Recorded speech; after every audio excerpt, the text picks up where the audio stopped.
তার মানে এই নিরক্ষরেখাটা পৃথিবীকে উত্তর এবং দক্ষিণ দুইটা ভাগে ভাগ করে ফেলছে, দুইটা গোলার্ধে ভাগ করছে, উত্তর গোলার্ধ দক্ষিণ গোলার্ধ। আমি একটু বড় করি, এই দেখা যাচ্ছে ইকুয়েটর লাইনটা। যারা ল্যাপটপ থেকে জয়েন করছো তোমরা ক্লিয়ার দেখতে পাচ্ছ, যারা ফোন থেকে একটু প্রবলেম হচ্ছে তারপরে আশা করি বুঝতে পারবা। তাহলে দেখো এই ইকুয়েটর থেকে আমি উত্তর দিকেও যেতে পারি, দক্ষিণ দিকেও যেতে পারি। ধরো এই হচ্ছে আমার ইকুয়েটর এই লাইনটা, হ্যাঁ, আর এটা হচ্ছে ইকুয়েটর উপর একটা স্থান। আমি যদি একটু গ্রাফিক্যালি যদি দেখাই, যেটা এরকম, ধরো এটা হচ্ছে আমাদের পুরো গ্লোব। তাহলে এই যে মাঝখান বরাবর এটা ইকুয়েটর লাইন, হ্যাঁ, এই যে ইকুয়েটর লাইন, এটা এই যে একদম আমাদের পুরো একদম পৃথিবী মাঝখান দিয়ে পৃথিবী দুই ভাগ করে ফেলছে।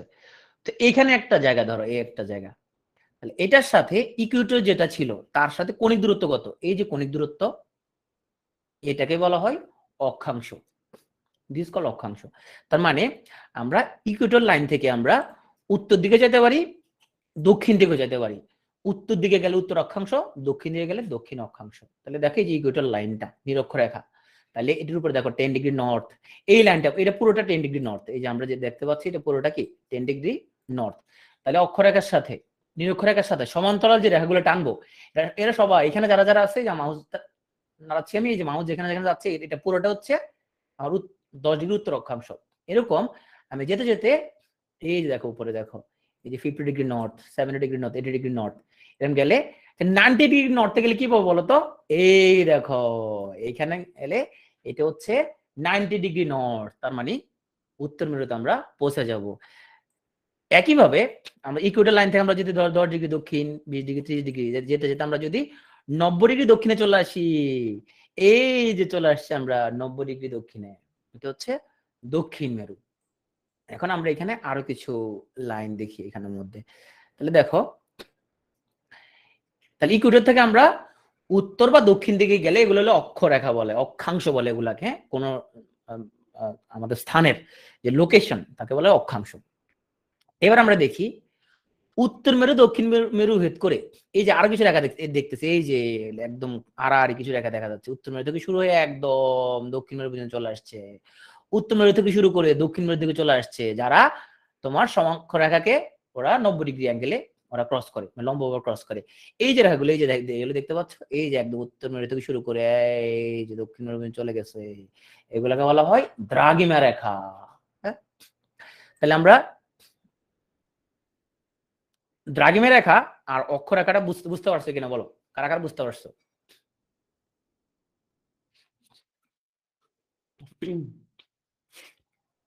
ক্যান্সার রোগের বাংলা কি? ক্যান্সার রোগের বাংলা কি বলো তো? ক্যান্সার রোগের বাংলা কি তুই জানো? ক্যান্সার রোগের বাংলা হচ্ছে কর্কট রোগ, বাংলা হচ্ছে কর্কট রোগ। তাইলে আমরা এখানে আমরা একটু বাংলাদেশে চলে যাই, চলো বাংলাদেশের ওখানের মধ্যে উপর দিয়ে কোনো রেখা গেছে কিনা আমরা একটু দেখি। আমরা এখন চলে যাব বাংলাদেশে। Bangladesh is a country of south Asia. So এই দেখো বাংলাদেশে চলে আসছি আমরা। হ্যাঁ, মাঝে মধ্যে আমি এদেরকে নিয়ে আমি বিভিন্ন বিশ্ব ভ্রমণে বের হই, তারপরে এইভাবে আমরা বিভিন্ন জায়গার মধ্যে যাই, প্যারিস ঘুরতে যাই, হ্যাঁ, অ্যাড্রিয়াটিক সিতে ঘুরতে যাই, আমরা আরো জুম করে করে ওই সব জায়গা ঘুরে একটু আসি। তাহলে দেখো বাংলাদেশের উপর দিয়ে একটা রেখা চলে গেছে, কি নাম দেখো তো রেখাটার নাম? Tropic of cancer. তার মানে কর্কট, বাংলা হলো কি কর্কট, কর্কট ক্রান্তি রেখাটা বাংলাদেশের উপর দিয়ে চলে গেছে, ঠিক ফরিদপুরের ভাঙা এলাকার উপর দিয়ে একদম এক্স্যাক্টলি আমরা এই জায়গাটা পেয়ে যাই। তাইলে এই যে বাংলাদেশের উপর দিয়ে দেখো ট্রপিক অফ ক্যান্সার, তাহলে আমরা দেখি ট্রপিক অফ ক্যান্সার লোকেশনটা কি। এটা হলো 23 ডিগ্রি নর্থ, একটু জুম করি। তাইলে এই যে 23 ডিগ্রি নর্থ যে রেখাটা, এটাকে বলা হয় কর্কট ক্রান্তি রেখা, যাকে আমরা বাংলা বলি এই যে ট্রপিক অফ ক্যান্সার, এটা হচ্ছে 23 ডিগ্রি নর্থ কর্কট ক্রান্তি রেখা। এইখানে আমরা আমাদের আলোচনার সাথে সামঞ্জস্যপূর্ণ আমরা আরো কিছু আলোচনা আসবে, সেগুলো নিয়ে আমরা আস্তে আস্তে আমরা কথাবার্তা বলবো। ওকে, তাহলে আমরা আমাদের আজকে ক্লাসে ফিরে যাই। তাহলে আমরা কয়েকটা জিনিস বুঝতে পারছি যে নিরক্ষরেখা মানে ইকুয়েটর। আচ্ছা, ইকুয়েডর একটা জায়গার নাম শুধু তোমরা, একটা দেশ আছে ইকুয়েডর, ওই দেশটা দেখবা এক্স্যাক্টলি ইকুয়েটর লাইনে অবস্থিত। আমরা একটা দেশ দেখি, তাহলে আমরা একটু চলে যাই ইকুয়েটর ঘুরে আসি একটু। হ্যাঁ, এটা হচ্ছে ব্রাজিলের পাশে, এই যে আমরা চলে গেলাম এখন ইকুয়েটর। দেখছো ইকুয়েটর হচ্ছে এই দেশটা এক্স্যাক্টলি ইকুয়েটরিয়াল লাইনের মধ্যে পড়ছে। সাউথ আমেরিকার একটা দেশ। সো এটা হচ্ছে ইকুয়েডর থেকে দেশের নাম হয়ে গেল ইকুয়েডর।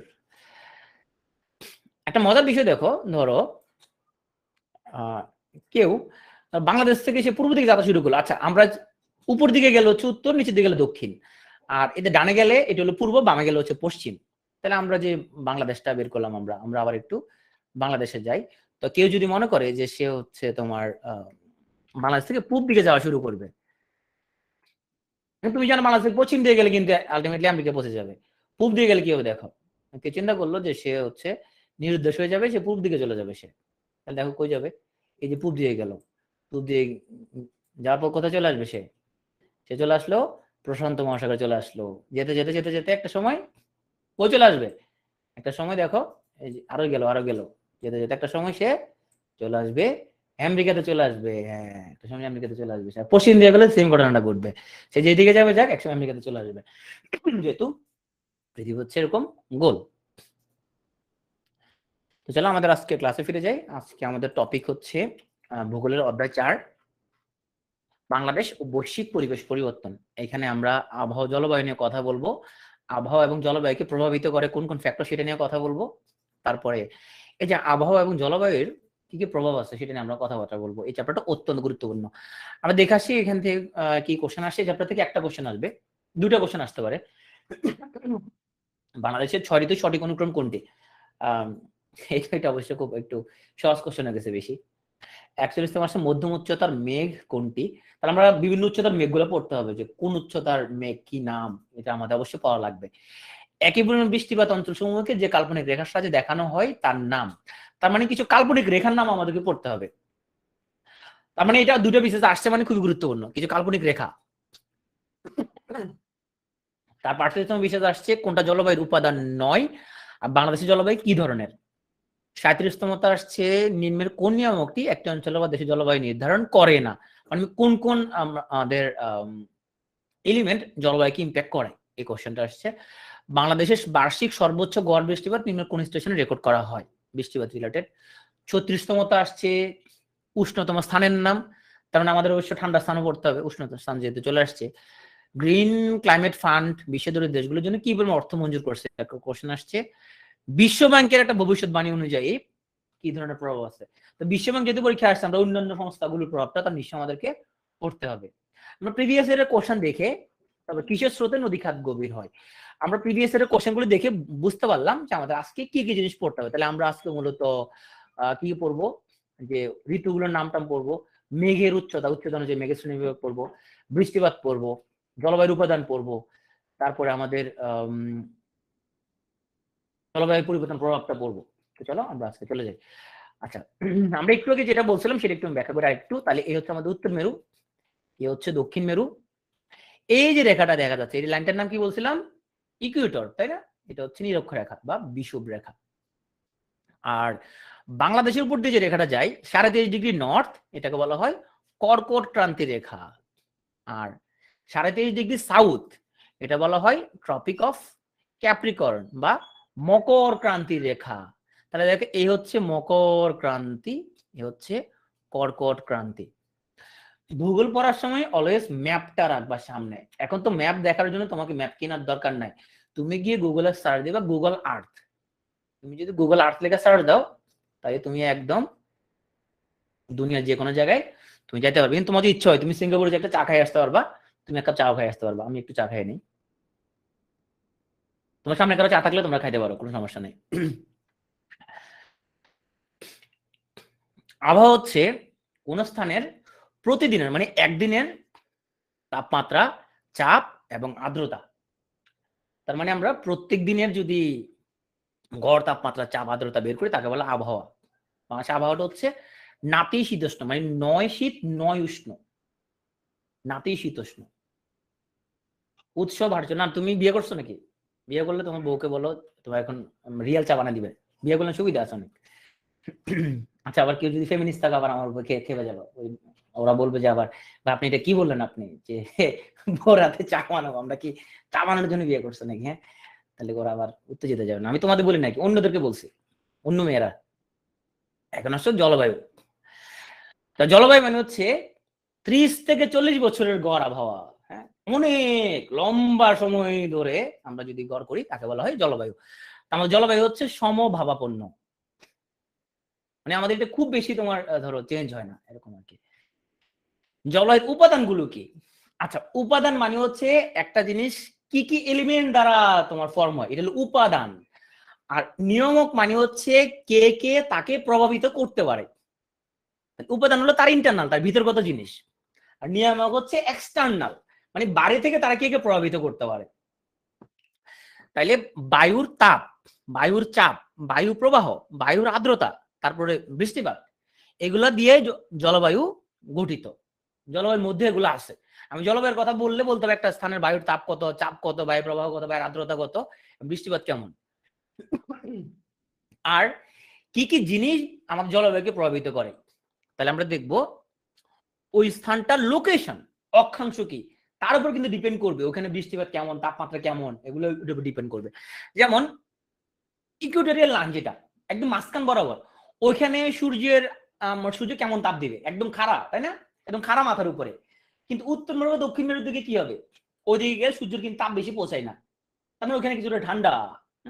তার মানে অক্ষাংশের উপর কি নির্ভর করতেছে। উচ্চতা, সমুদ্র বিশ্ব থেকে উচ্চতা কেমন, ওটার উপরে তার জলবায়ু প্রভাবিত হয়। সমুদ্র থেকে যদি কাছে হয় বৃষ্টিপাত বেশি, দূরে থাকলে বৃষ্টিপাত কম। বায়ু প্রবাহ, সমুদ্র স্রোত, পর্বতের অবস্থান। এই যে আমাদের বাংলাদেশে যে তোমার শীতকালে ধরো ঠান্ডা লাগে আমাদের, হ্যাঁ, এই কোত্থেকে আসে ঠান্ডা বাতাসটা, উত্তর দিক থেকে আসে ঠান্ডা বাতাসটা। আমাদের কিন্তু বৃষ্টিপাত হয় এত বেশি, কেন বৃষ্টিপাত হয়, কারণ এই যে জলীয় বাষ্পটা এটা যেতে যেতে যেতে যেতে কোথায় আঘাতপ্রাপ্ত হয়, হিমালয়ে গিয়ে আঘাতপ্রাপ্ত হয়, হিমালয়ে আঘাতপ্রাপ্ত হয়ে তখন আবার এটা ফিরে আসে। চায়নার তোমার ওদের যে মরুভূমি এলাকা, বিশাল ওদের মরুভূমি এলাকা, ওখানে ওরা চাইলেও কিন্তু কি করতে পারবে, চাষবাস করতে পারবে না, কারণ ওরা চাইলেও ওখানে বৃষ্টিপাত ঘটাতে পারবে না। কেন? হিমালয়ের কারণে। হিমালয়ের কারণে কোনোভাবেই বঙ্গোপসাগর থেকে কোনোভাবেই মেঘ ওই চায়নার মরুভূমিতে যাইতে পারবে না, দ্যাটস ওখানে কোনোভাবে ওরা বৃষ্টিপাত ঘটাতে পারতেছে না। তারপর ভূমির ঢাল কেমন আছে, মৃত্তিকার গঠন, বনভূমির অবস্থান, এগুলো সবগুলো জলবায়ু প্রভাবক। একটা জিনিস দেখো যে বায়ু প্রবাহ, বায়ু প্রবাহ এটা জলবায়ুর উপাদান, আবার জলবায়ু প্রভাবক, দুই জায়গার মধ্যে কিন্তু আছে। তো নিয়ামক মিন্স প্রভাবক। তাহলে তোমরা শিখবা আলাদা করে কোনগুলো নিয়ামক, কোনগুলো উপাদান। তাপ, ধরো আমাদের চুলার মধ্যে আমরা যখন ধরো পানি নিয়ে পানি গরম করতেছি, তাহলে নিচে দিয়ে তাপ দিচ্ছি আমরা, হ্যাঁ, তাপ দিলে কি হচ্ছে, এই যে নিচের পানির অণুগুলো উত্তপ্ত হচ্ছে, উত্তপ্ত এগুলো উপরে উঠে যাচ্ছে, তারপরে ঠান্ডাটা আবার নিচে চলে যাচ্ছে, আবার এটা গরম হচ্ছে, আবার উপরে উঠে যাচ্ছে, আবার এটা নিচে নামতেছে। যেখানে মলিকুল গুলো, মানে যেটা মাধ্যম, মাধ্যম নিজেই জায়গা পরিবর্তন করে, তাকে বলা হয় পরিচলন। আর এইটা একটা ধরো লোহার একটা নল, এখানে গরম করা হইলো, হ্যাঁ, এইদিকে দেখা যাচ্ছে তোমার গরম হয়ে গেছে, এটা বলা হয় পরিবহন। যেখানে মাধ্যমের কণাগুলো কিন্তু মুভ করে নাই, এখানে পানি কিন্তু মুভ করছে, হ্যাঁ, এটা উপরে উঠে যাচ্ছে। আর চুলার পাশে যদি আমরা বসে থাকি, এখানের মধ্যে ধরো চুলার পাশে তুমি বসে আছো এখানে, তাহলে তোমার গায়ে একটু কি লাগতেছে, গরম লাগতেছে, এটাকে বলা হয় বিকিরণ। বিকিরণের জন্য কোনো প্রকার মাধ্যমের প্রয়োজন হয় না, কারণ যদি মাধ্যম না যদি লাগতো, সূর্য থেকে পৃথিবীতে তাপ আসতে পারতো না, কারণ সূর্য থেকে পৃথিবী মাঝখানে পুরোটা কি ফাঁকা, এখানে কিছুই নাই। সূর্য থেকে পৃথিবীতে তাপ আসে মূলত বিকিরণ প্রক্রিয়ায়। আর পানি ও বায়ুমণ্ডলের উত্তাপে যে বিনিময়, এটা হয় পরিচলন প্রক্রিয়া, কারণ এখানে বাতাসের অণু, পানির অণু এক জায়গা থেকে জায়গায় মুভ করে। তো প্রতি 1000 মিটার উচ্চতায় তাপমাত্রা হ্রাস পায় 6 ডিগ্রি সেলসিয়াস। আমাদের মনে হইতে পারে উপরে গেলে মনে হয় আমাদের এখানে একটু গরম লাগবে। তোমরা একটা জিনিস দেখছো যে আফগানিস্তান থেকে যেদিন ইউএসএ লিভ করে, ওদিন ইউএস এর বিমানের তোমার চাকার ফাঁকে কিন্তু কয়েকটা লোক ঢুকে গেছে, তাই না, ওরা ওই জায়গা থেকে মানে আফগানিস্তান থেকে পালাই যাবে, পালাই আমেরিকা চলে যাবে ওইখানের মধ্যে। তখন বিমানের যে তোমার যে চাকার ওই এলাকা দিয়ে যদি কেউ লুকাই যায়, কি সমস্যা হবে তার, ধরো সে কোনো মতে থাকলো লুকায়া, কি প্রবলেম হবে তার, লুকায় থাকলো কোনোভাবেই, অনেক উপরে যখন উঠবে তখন কি প্রবলেম হবে তার। অক্সিজেন একটা ইস্যু, অক্সিজেন একটা ইস্যু, অক্সিজেন কম। আর ঠান্ডা, ভীষণ রকম ঠান্ডা, যত উপর উঠবে ভীষণ রকম ঠান্ডা।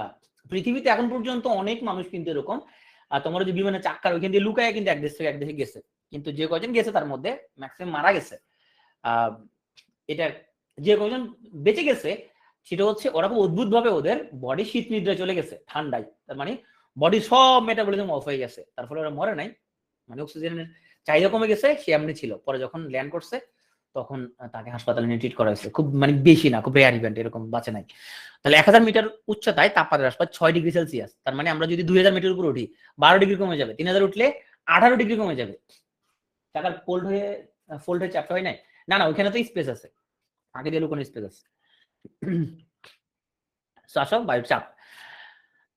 তো পৃথিবী বায়ুমণ্ডলকে যেহেতু নিজের দিকে আকর্ষণ করে মাধ্যাকর্ষণ শক্তির সাহায্যে, তার ফলে কি হয়, অন্যান্য সব বস্তুর মতো বায়ুর কি আছে, ওজন আছে, যেহেতু পৃথিবী আকর্ষণ করতেছে।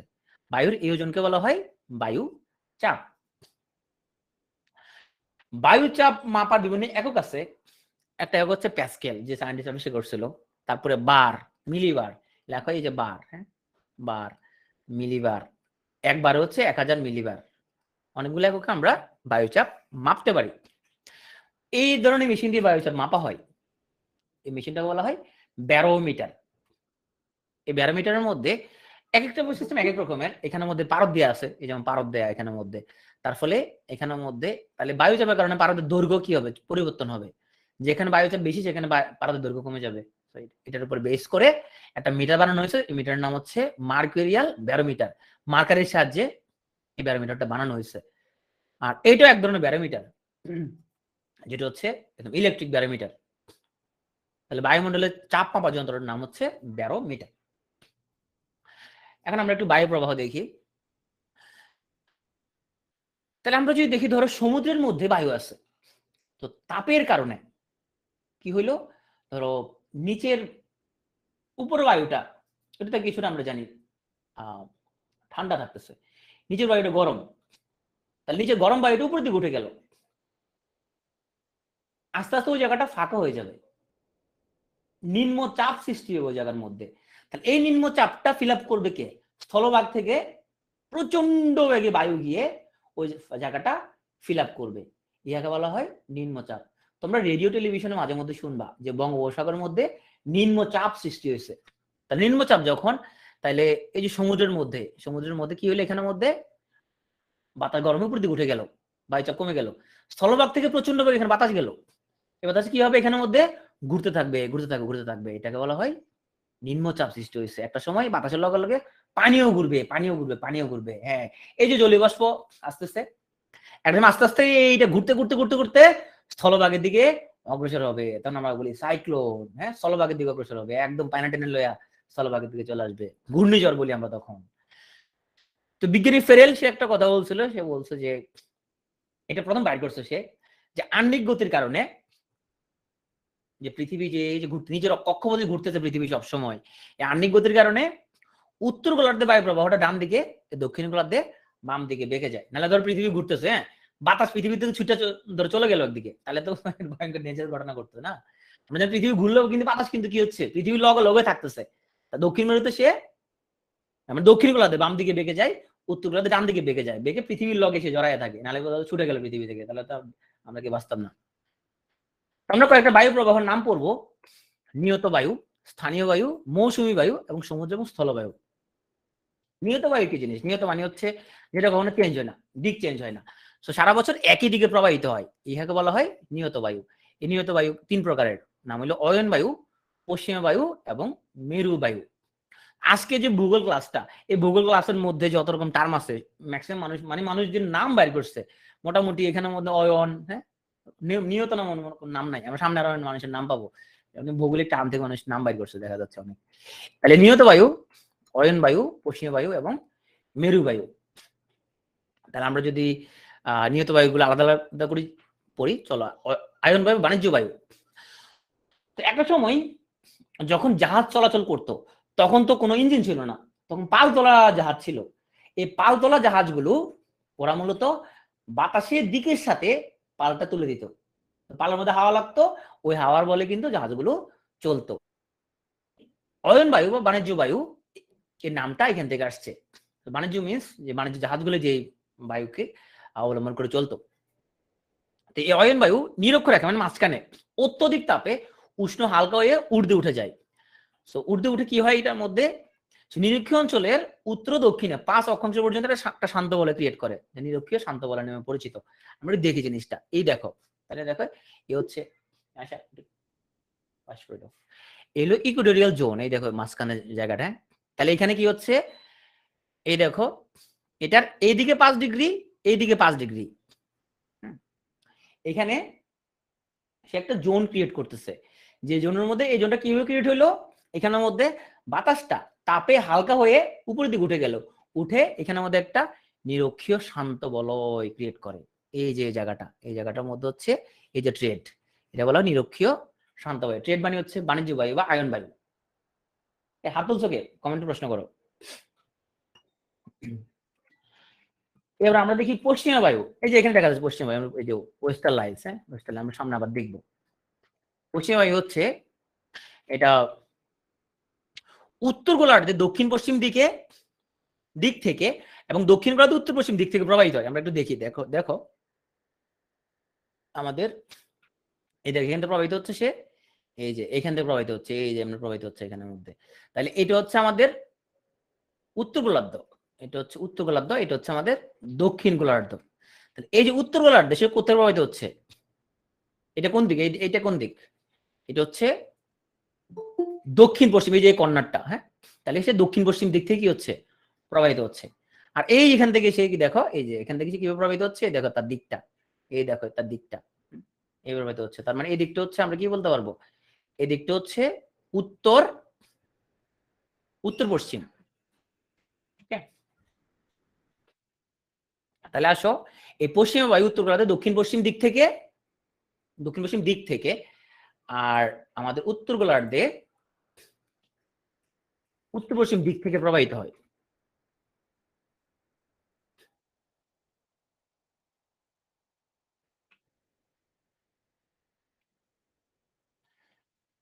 এখন আসো দক্ষিণ গোলার্ধে পানির পরিমাণ বেশি, যেহেতু জলভাগ বেশি, বেশিরভাগ জায়গা ফাঁকা, এখানে প্রবল বেগে প্রবাহিত হয়। আর উত্তর গোলার্ধে স্থলভাগের পরিমাণটা বেশি, সেই জন্য ধীরে প্রবাহিত হয়। তাহলে আমরা এখানে কি কি ল্যান্ড পেলাম, প্রথমে আমরা পাইলাম যে অয়ন বায়ু বা বাণিজ্য বায়ু, এটা হচ্ছে যে নিরক্ষাঞ্চলের উত্তর ও দক্ষিণে 5 অক্ষাংশ পর্যন্ত একটা শান্ত বলয় ক্রিয়েট করে। তাহলে এটার লোকেশনটা হচ্ছে উত্তর এবং দক্ষিণে 5 অক্ষাংশ দুই দিকেই, এটা নিরক্ষীয় শান্ত বলয় নামে পরিচিত। আর এটা বললাম পশ্চিমা বায়ু, যেটা দিকটা দেখলাম দক্ষিণ গোলার্ধ হচ্ছে দক্ষিণ পশ্চিম দিক থেকে, সরি উত্তর গোলার্ধে দক্ষিণ পশ্চিম দিক থেকে, দক্ষিণ গোলার্ধে উত্তর পশ্চিম দিক থেকে প্রবাহিত হয়। তো দিকটা দেখলাম আমরা এখানে। এবার আচ্ছা দিক যদি ভুলে যাও এখানে এখানে এখানে মনে রাখতে হবে, এই যে দিক মনে রাখ, হ্যাঁ তাহলে এটা হচ্ছে তোমার ধরো সাউথ, এটা হচ্ছে নর্থ, এটা হচ্ছে ওয়েস্ট, এটা হচ্ছে ইস্ট। তাহলে এখানে দেখো এইভাবে প্রবাহিত হচ্ছে, আর এখানে হচ্ছে এইভাবে প্রবাহিত হচ্ছে। এবার ক্লিয়ার? তাহলে এটা হচ্ছে আমাদের এই দেখো এই লোকেশনটা কি, এই যে আমাদের এইভাবে প্রবাহিত হচ্ছে, আর এখানের মধ্যে এই যে প্রবাহিত হচ্ছে। এখানে হচ্ছে এই দিক থেকে, হ্যাঁ এখানে এই দিক থেকে প্রবাহিত হচ্ছে, এটা হচ্ছে দক্ষিণ পশ্চিম দিক থেকে প্রবাহিত হচ্ছে, এটা হচ্ছে উত্তর পশ্চিম দিক থেকে প্রবাহিত হচ্ছে, এটা উত্তর পশ্চিম দিক থেকে প্রবাহিত হচ্ছে, এটা হচ্ছে দক্ষিণ পশ্চিম দিক থেকে প্রবাহিত হচ্ছে। এবার আসলে গর্জনশীল 40 জিনিসটা আসলে কি, 40 থেকে 47 ডিগ্রি দক্ষিণ অক্ষাংশ পর্যন্ত পশ্চিমা বায়ুর যে গতিবেগ সবচেয়ে বেশি, এই অঞ্চলকে বলা হয় গর্জনশীল 40। তো অক্ষাংশ জিনিসটা তোমরা বুঝে গেছো তাই না, বুঝছো না জিনিসটা অক্ষাংশ, হ্যাঁ 40 থেকে 48 পর্যন্ত এখানে পশ্চিম বায়ু বেগ খুব বেশি, এই হলো গর্জনশীল 40। আমরা দেখি তো এখানে নৌকা চালালে কেমন হবে, এই গর্জনশীল 40 আমরা দেখতে পাচ্ছি, এই যে লোকেশন গুলো এগুলো হচ্ছে সব গর্জনশীল 40 লোকেশন, এই জায়গাগুলো, হ্যাঁ এই জায়গাগুলো দেখো এখানে কি হচ্ছে, আমরা একটু একটা গাড়ি চালাই এখানে দেখো।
তো এটা আসলে খুব প্রচন্ড হরর। হ্যাঁ, শম্পা যখন বাড়িতে যাই, শম্পা তুমি বর্ষাকালে বাড়ি যাবো না? তোমরা যদি এটা মানে প্র্যাকটিক্যালি দেখতে চাও, শম্পার সাথে ওই যে স্নিগ্ধা, তুমি বাড়ি যাও না, স্নিগ্ধা যখন বাড়ি যাবে তখন স্নিগ্ধার সাথে তোমরা বাড়ি যেতে পারো, তাহলে দেখতে পাবা রিয়েলি। ওটা যদি এরকম না, কিন্তু এটা কাছাকাছি, তাই না? একদম বর্ষার সিজনে এখনো এখনো যদি কেউ যায় তাহলে এরকমই হবে। নৌকা দিয়ে যদি কেউ সন্দ্বীপ যেতে চায়, এরকম একটা সিনারির মুখোমুখি হবে। তো ছোটবেলায় আমরা তো মোটামুটি অনেকেরই এই ধরনের অভিজ্ঞতা হয়েছে, যে নৌকায় উঠছে, এখন হুট করে কালবৈশাখী শুরু হইলো, এই ধরনের ব্যাপার শুরু হয়। মানে কেউ যদি নিজের উপভোগ করতে চাও আর কি, এটা তখন অনেক মজা। হ্যাঁ, অনেক সমুদ্রের মধ্যে, হ্যাঁ সম্পা অনেক ফেস করছে, অনেক মজা পাবা তোমরা যদি চাও, সম্পার সাথে যোগাযোগ করে ওর বাড়ি যেতে পারো। বিশেষ করে এই সিজনে, এখন গরমের সিজন, এখন যদি যাও এরকম দেখতে পাবা রিয়েলি একদম। এখন পশ্চিম বায়ুর প্রভাবটা কি আমরা দেখি। 30 থেকে 35 ডিগ্রি উত্তর দক্ষিণ অক্ষাংশের মধ্যে ক্রান্তীয় উচ্চচাপ বলয় দুটো অবস্থিত। এটা অশ্ব অক্ষাংশ নামে পরিচিত। এই অঞ্চলে শীতকালে পশ্চিমা বায়ুর প্রভাবে বৃষ্টিপাত হয়। পরীক্ষা আসবে নিচের কোন বায়ুর প্রভাবে অশ্ব অক্ষাংশে বৃষ্টিপাত হয়। এটা হচ্ছে পশ্চিমা বায়ুর প্রভাবে। তারপরে প্রশ্ন আসতে পারে পশ্চিমা বায়ুর প্রভাবে কখন বৃষ্টিপাত হয়, শীতকাল, গ্রীষ্মকাল, বর্ষাকাল, শরৎকাল, এরকম আসবে। তো পশ্চিমা বায়ুর প্রভাবে শীতকালের বৃষ্টিপাত হয়। প্রশ্ন আসতে পারে এইভাবে, নিচের কোনটির প্রভাবে শীতকালের বৃষ্টিপাত হয়, তাহলে পশ্চিমা বায়ুর প্রভাবে। তবে একটা লাইন থেকে অনেক ভাবে কোশ্চেন আসতে পারে, পরীক্ষা আসতে পারে যে নিচের কোন এলাকায় পশ্চিমা বায়ুর প্রভাবে বৃষ্টিপাত হয়, অশ্ব অক্ষাংশ এলাকায়। হ্যাঁ, এটা কোথায়, 30 থেকে 35 ডিগ্রি উত্তর দক্ষিণ অক্ষাংশে শীতকালে হয় বৃষ্টিপাত। তাহলে তুমি একটা লাইন যদি মনোযোগ দিয়ে পড়ে, কিন্তু অনেকগুলো এমসিকিউ তুমি এখান থেকে পাইতে পারো। এই হচ্ছে সেই অশ্ব অক্ষাংশ। দেখো এই যে হর্স ল্যাটিটিউড, এই যে এটা এটা এই যে মাঝখানে যে জায়গাটা আছে, এখানের মধ্যে কিন্তু এটা বলো অশ্ব অক্ষাংশ। এখানে শীতকালেও বৃষ্টিপাত হয়। তাহলে এইদিকে 30 থেকে 35, কত 30 থেকে 35, এদিকে 30 থেকে 35, এই যে জায়গাটা, এটাকে বলা হয় অশ্ব অক্ষাংশ। মেরুবায়ু, মেরু অঞ্চল মানে পোলে, উত্তর এবং তোমার দক্ষিণ মেরুতে পোলে, এখানে উচ্চচাপ বলয় থেকে অতি শীতল এবং ভারী বায়ু উত্তর গোলার্ধে নিম্নচাপ বলয়ের দিকে প্রবাহিত। এটা উত্তর গোলার্ধের জন্য, এটা বলা হয় মেরু বায়ু। এও দেখো এই যে পোলার সেল, এই দেখো উত্তর গোলার্ধে, এটা উত্তর গোলার্ধে, এই যে এখানের মধ্যে, এটা উত্তর গোলার্ধের জন্য, এটা বলা হয় মেরু বায়ু। এখানের মধ্যে স্থলভাগ আছে, কিন্তু এদিকে সব জলভাগ। দক্ষিণ মেরু ম্যাক্সিমাম পানি, এখানের মধ্যে জলভাগ, বরফ হয়ে আছে এখানের মধ্যে। হ্যাঁ, এখানে কি অবস্থিত বলো তো, কোন মহাদেশ এখানে দক্ষিণে, কোন মহাদেশ এই জায়গায়, কোন মহাদেশ আছে এখানে বরফ বেষ্টিত? অ্যান্টার্কটিকা আছে এখানের মধ্যে, রাইট, অ্যান্টার্কটিকা। এইখানে হলো স্থলভাগ আছে প্রচুর পরিমাণে।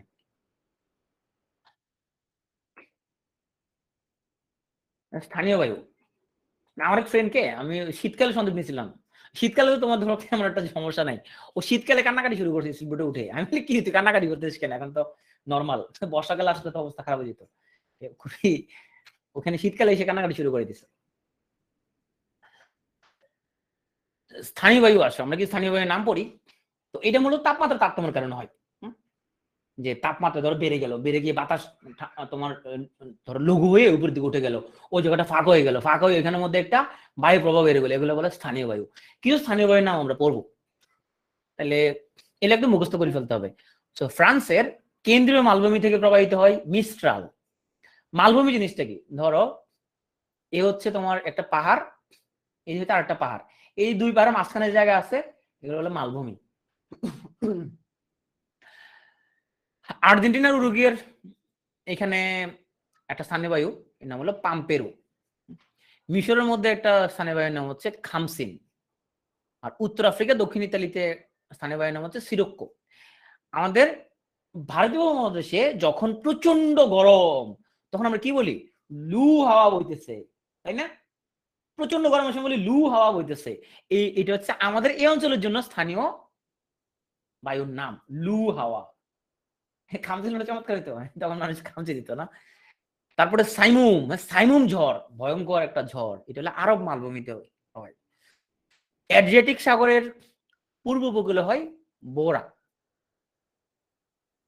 আমাদের মেজুমের নাম, ওর নাম হচ্ছে অ্যাড্রিয়াটিক সি থেকে ওর নাম আসছে আদ্রিনা। তো এটা হচ্ছে অ্যাড্রিয়াটিক সি, ওখান থেকে ওর নাম আসছে আদ্রিনা। রকি পর্বতের মধ্যে হচ্ছে চিনুক। এই দেখো সাইমুম ঝড়, এর মধ্যে প্রচন্ড গরম কিন্তু, এবং ধুলি, প্রচন্ড ধুলি, এবং এখানে কিন্তু তোমার মানে ডেডলি, ভয়ঙ্কর ডেডলি, একদম কবর হয়ে যাবা।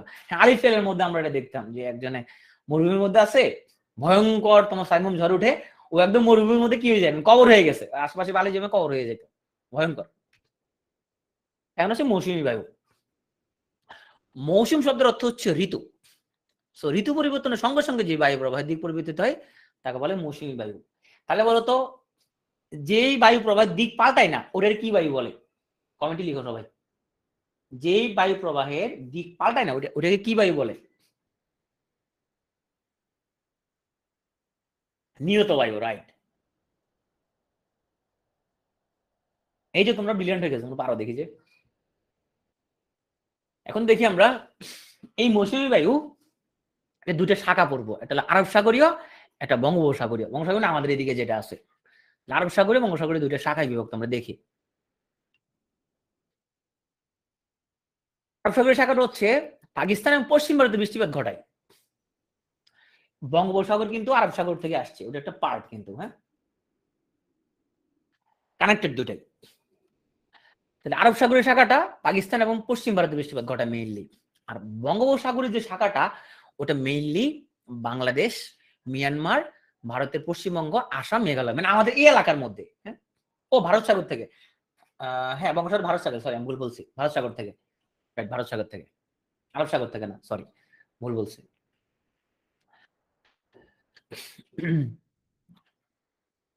এখন আসি আমরা দেখি, এই হচ্ছে আমাদের মানে ভারতের যে তোমার পশ্চিম অঞ্চলে যে বিষয় কোনটা ছিল, আরব সাগরীয় শাখা থেকে। পরীক্ষা বিভিন্ন প্রশ্ন আসতে পারে যে পশ্চিম ভারতে বৃষ্টিপাত ঘটায় কোন বায়ুর ফলে, মৌসুমী বায়ুর ফলে, হ্যাঁ। প্রশ্ন আসতে পারে পশ্চিম ভারতে বৃষ্টিপাত ঘটে মৌসুমী বায়ুর কোন শাখা থেকে, আরব সাগরীয় শাখা থেকে। প্রশ্ন আসতে পারে যে বাংলাদেশে বৃষ্টিপাত ঘটে কোন বায়ুর প্রভাবে, তাহলে আনসার হচ্ছে মৌসুমী বায়ুর প্রভাবে। আসতে পারে বাংলাদেশে বৃষ্টিপাত হয় মৌসুমী বায়ুর কোন অংশের প্রভাবে, বঙ্গোপসাগরীয় শাখার প্রভাবে। বিভিন্ন ভাবে প্রশ্ন আসতে পারে। এটা হচ্ছে ভারতের অংশে। আর এটা হচ্ছে বাংলাদেশে, এটা হলো, এটা কোন দেশের শহর, এটা ইটালি নাকি, এটা ইটালি মনে হচ্ছে না, না কেন জানি একটা বাংলাদেশের মতো লাগতেছে আমার কাছে একটু, হ্যাঁ বাংলাদেশ নাকি এটা, আচ্ছা। এখানে হ্যাঁ চিরঙ্গের লোকজনকে দেখা যাচ্ছে না, হ্যাঁ এই যে চিরঙ্গের লোকজন হাঁটতেছে এখানের মধ্যে। স্নেকদারে তুমি নাকি এখান দিয়া, স্নেকদাকে দেখা যাচ্ছে এখানে না, ওকে দেখা যাচ্ছে না, দেখা যাচ্ছে এটা উন্নত শহর, এখানে এরকম বৃষ্টিপাত হলে অবস্থা হয়। তো মাঝে মধ্যে রোমান্টিক সিনও এখানে হয়, বৃষ্টিপাত সবসময় ভালো। বৃষ্টির সিন লেগে সার্চ দিলে প্রচুর রোমান্টিক সিন আসে, রোজা রমজানের দিন সব দেখা যাবে না, এটা আমাকে ভালো লাগছে আর কি সিনটা। বৃষ্টি না থাকলে কিন্তু আমাদের এখানে সিনেমা এত রকম আকর্ষণীয় হতো না, কি বলো? বৃষ্টিপাত আমাদের সিনেমার একটা অবিচ্ছেদ্য অংশ না, নাহলে তো তোমার সিনেমা মজা লাগতো না জিনিসটা। তো আসে সমুদ্র বায়ু। সমুদ্র বায়ু হচ্ছে তোমার দিনের বেলা স্থলভাগ বেশি উত্তপ্ত হয়, তার ফলে সেখানে নিম্নচাপের সৃষ্টি হয়, কিন্তু জলভাগ কম উত্তপ্ত হয় বলে সেখানে বায়ুর উচ্চচাপ সৃষ্টি হলো। ফলে তখন কি হয়, জলভাগ থেকে স্থলভাগের দিকে বায়ু প্রবাহের সৃষ্টি হয়, এটা বলে সমুদ্র বায়ু। যেমন বঙ্গোপসাগর থেকে দিনের বেলা এই ধরনের বায়ু স্থলভাগে প্রবাহিত হয়। এই দেখো সমুদ্র বায়ু, দেখো তোমার কি হচ্ছে, যদি স্থলভাগ বেশি উত্তপ্ত হয় এইখানে বাতাসটা হচ্ছে তোমার উপর দিকে উঠে যাবে, উঠে গেলে এই ফাঁকা জায়গায় ফাঁকা হয়ে যাবে, ফাঁকাটা ফিল আপ করার জন্য সমুদ্র থেকে প্রবল বাতাস এসে এই জায়গাটা ফিল আপ করে ফেলবে। আবার যদি কোনো কারণে এখানে তাপমাত্রা যদি ধরো এরকম হইলো, কোনো একটা সিচুয়েশন ক্রিয়েট হলো এখানের মধ্যে, দেখা গেলো প্রচন্ড এখানের মধ্যে নিম্নচাপ ক্রিয়েট হলো এখানের মধ্যে, চাপ কমে গেল, তখন স্থলভাগ থেকে কিন্তু বাতাস চলে যাবে, ভাইস ভার্সা। এখন আসলে আমরা স্থলবায়ু নিয়ে একটু পড়ি।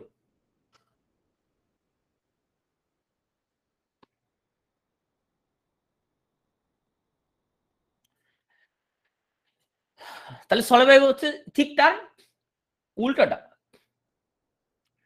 তাহলে দেখো রাতে জলভাগের চেয়ে স্থলভাগ বেশি শীতল, তার ফলে কি হইল, স্থলভাগের বায়ু উচ্চচাপযুক্ত হয়। তখন স্থলভাগ থেকে জলভাগ বা সমুদ্রের দিকে বায়ু প্রবাহিত হয়, একে বলা হয় স্থলবায়ু। মানে উল্টাটা, মানে স্থলভাগ থেকে যদি সমুদ্রের দিকে যায় তাকে বলে স্থলবায়ু, আর সমুদ্র থেকে যদি স্থলভাগের দিকে আসে তখন তাকে বলে সমুদ্র বায়ু। ক্লিয়ার? মানে দুই দিকেও হইতে পারে, এখান থেকে এদিকে যেতে পারে, এখান থেকে আবার এদিকেও যেতে পারে। রাতের বেলা এখানে কি হয়েছে, এখানে ঠান্ডা হয়ে গেল, এখানের মধ্যে বেশি ঠান্ডা হয়। আমরা জানি সমুদ্র কিন্তু আস্তে আস্তে ঠান্ডা হয়, আস্তে আস্তে গরম হয়। এখানে যদি বেশি ঠান্ডা হয়ে যায় তার মানে এখানে চাপটা বেড়ে গেল, এখানে অনেক চাপ বেড়ে গেল, তখন কি করবে, এই দিক থেকে এদিক থেকে চলে যাবে বায়ু। ক্লিয়ার? স্থলবায়ু সমুদ্র বায়ু দিকটা বুঝতে পারছো তো না? এই জন্য সমুদ্র তীরবর্তী অঞ্চল ওখানে শীত এবং গ্রীষ্ম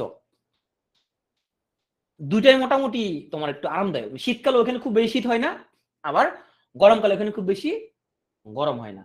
হ্যাঁ, এখান থেকে আমরা কি শিখতে পারি?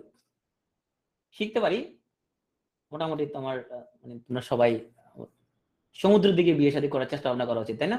চিন্তা ভাবনা ওখানে করা উচিত। হ্যাঁ, অবশ্য ওখানের মধ্যে সবাই তো চাইলে আবার ওখানে মানে সম্ভব হবে না। তবে এখানে একটা ঘটনা আছে, ধরো চিটাগাং রিজিয়নে ওইখানে গরমটা আবার খুব ডেঞ্জারাস গরম লাগবে। কেন? কারণ ওইখানে বাতাসের মধ্যে পানির পরিমাণ অনেক বেশি, হিউমিডিটি, তার ফলে গরমটা হচ্ছে ভ্যাপসা গরম লাগবে। ওখানে তাপমাত্রা যদি হয় 34, ইট ফিলস লাইক 40। 34 ডিগ্রি তোমার 40 ডিগ্রি মনে হবে, মানে তুমি সিদ্ধ হয়ে যাবে। তোমার যেহেতু আর্দ্রতা বেশি বাতাসে, সেজন্য তোমার যতটুকু টেম্পারেচার তার চেয়ে অনেক বেশি ফিল হবে।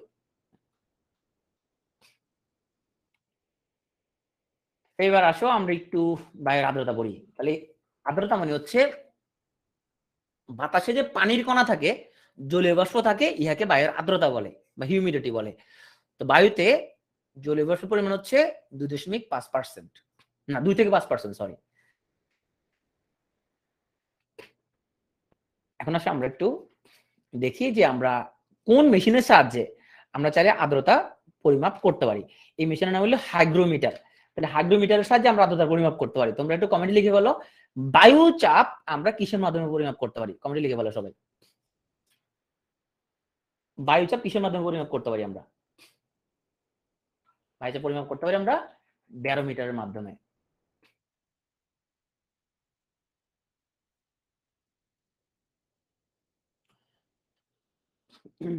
ওকে, এখন আসলে বায়ুর আর্দ্রতা আমরা প্রকাশ করতে পারি দুটো ওয়েতে। একটা হচ্ছে পরম আর্দ্রতা, একটা হলো আপেক্ষিক আর্দ্রতা। তো পরম আর্দ্রতা মানে এখন বাতাসের মধ্যে অ্যাবসলিউটলি কতটুকু পানি আছে, জলীয় বাষ্প আছে, পরম আর্দ্রতা। তো যদিও আমরা এটা আসলে ক্যালকুলেট করি না, আমরা ইজিলি ক্যালকুলেট করি আপেক্ষিক আর্দ্রতা। বলা হয় আপেক্ষিক আর্দ্রতা 70%, 50%, 30%, পার্সেন্টে ক্যালকুলেট করি। পার্সেন্ট মানে কি? কোন একটার সাথে আমরা তুলনা করতেছি, কিসের সাথে তুলনা করতেছি? বাতাসে যদি জলীয় বাষ্প 100% স্যাচুরেশন হইতো, তার সাথে যদি কম্পেয়ার করি এখন কতটুকু আছে, তো 100% স্যাচুরেশন হইতে তোমার ধরো জলীয় বাষ্প লাগবে সে 70 গ্রাম লাগবে, এখন আছে ধরো 35 গ্রাম। তার মানে বোঝা গেল এখানে আপেক্ষিক আর্দ্রতা হলো 50%। আমরা লিটারে বা গ্রামে যেগুলো প্রকাশ করতে পারি। তার মানে কিছু সাথে কম্পেয়ার করি আমরা, এই কম্পেয়ার কার সাথে? সম্পৃক্ততার সাথে, কতটুকু একদম স্যাচুরেটেড আর নিতে পারবে না জলীয় বাষ্প। তো নির্দিষ্ট চাপ এবং তাপে ম্যাক্সিমাম কতটুকু জলীয় বাষ্প ধারণ করতে পারবে, এটা লিমিটেড, কিন্তু এতটুকুই করতে ফিক্সড এটা। তাহলে আমরা কম্পেয়ার করে আপেক্ষিক আর্দ্রতা আমরা হিসাব করি। মূলত এটা একটা পার্সেন্ট আকারে আমরা বলি, এটা আমরা বেশিরভাগ ক্যালকুলেট করি। বাষ্পীভবন কি জিনিস? বাষ্পীভবন মানে তুমি যদি এক গ্লাস পানি রেখে দাও, তাহলে পানিটা কি আস্তে আস্তে উড়ে চলে যাবে। জামা কাপড় শুকাই যদি আমরা, কেন শুকাই? পুরোটাই বাষ্পীভবন, পানির অণুগুলো বাতাসের মধ্যে মিশে যাচ্ছে। দিস ইজ কল্ড বাষ্পীভবন, জলীয় বাষ্পের প্রধান উৎস। হ্যাঁ, শীতকালে এবং গরমকালে সম্পৃক্ততা ভিন্ন হবে, সেই জন্য হিউমিডিটি ভিন্ন। যেমন শীতকালে হিউমিডিটি খুব কম থাকে, তার ফলে কি হয়? বাতাসে পানির পরিমাণ কম থাকে, তার ফলে কি হচ্ছে? বাতাস আমাদের বডি থেকে পানি টেনে নিচ্ছে, তার ফলে আমাদের ঠোঁট ফেটে যায়। বুঝতে পারছো? ঠোঁট ফাটে কেন, চামড়া কেন ফাটে? বাতাসে হিউমিডিটি কম, পানির পরিমাণ বাতাসে কম, সেই জন্য সে টেনে নিয়ে ফেলতেছে। ঠিক আছে? আর গরমকালে ফাটবে না, কারণ গরমকালে প্রচুর পানি আছে বাতাসে।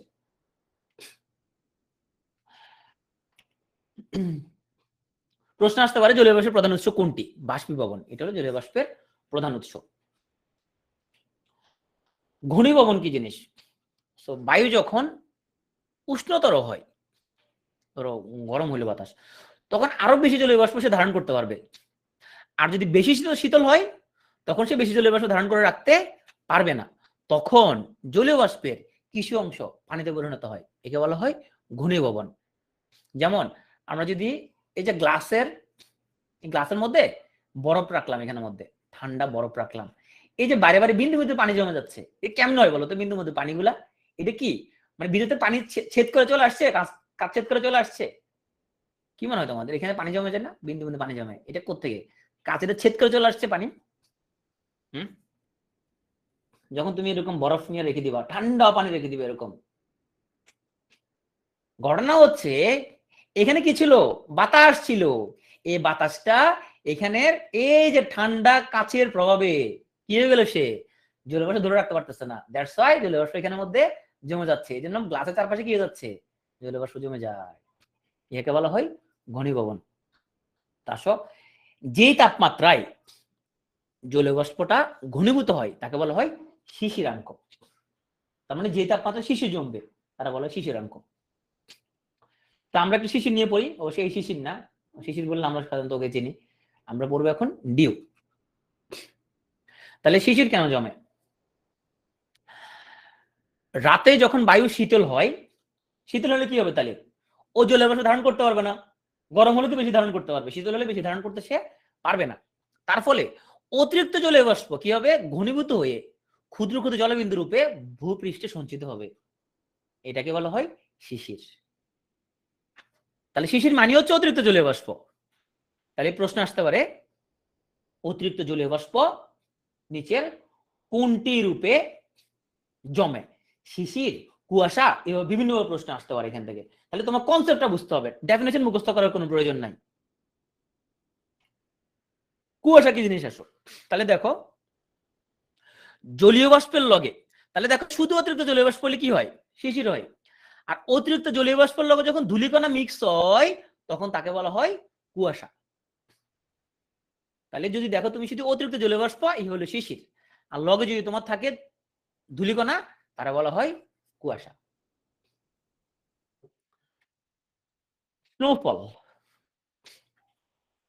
হিমাঙ্ক জিনিসটা আসলে কি? তাহলে যে তাপমাত্রায় কোনো কিছু হিম হয়ে যাবে, মানে বরফ হয়ে যাবে, তারা বলা হয় হিমাঙ্ক। কত ডিগ্রি তাপমাত্রা? হিমাঙ্ক মানে কত? 0 ডিগ্রি, রাইট। 0 ডিগ্রিতে সবকিছু বরফ হয়ে যাবে। তাইলে শীত প্রধান দেশে, ধরো তোমার কানাডাতে, ওইখানে অনেকগুলো প্রদেশে তাপমাত্রা ধরো তোমার -25, -35, সাসকাচুয়ানে তো -33, -35, -30 পর্যন্ত হয়ে যায়, অনেকগুলো জায়গায় হয়ে যায়। সাইবেরিয়াতে হ্যাঁ অনেক ঠান্ডা হয়ে যায়। তাহলে দেখো শীত প্রধান এলাকা যেখানে তাপমাত্রা যদি হিমাঙ্কের নিচে যদি নামে, জলীয় বাষ্প ঘনীভূত হয়ে পেঁজা তুলার ন্যায় ভূপৃষ্ঠে পতিত হয়, একে বলা হয় তুষারপাত।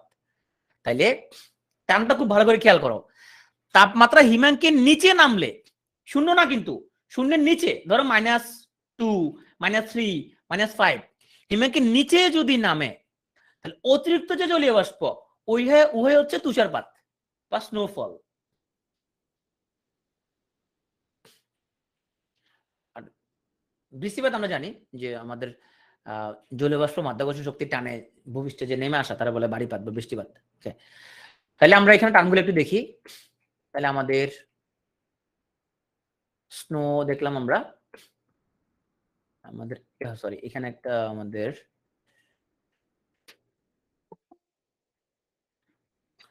একটা তুষার দেখি আমরা। হ্যাঁ, তুষার জিনিসটা কি?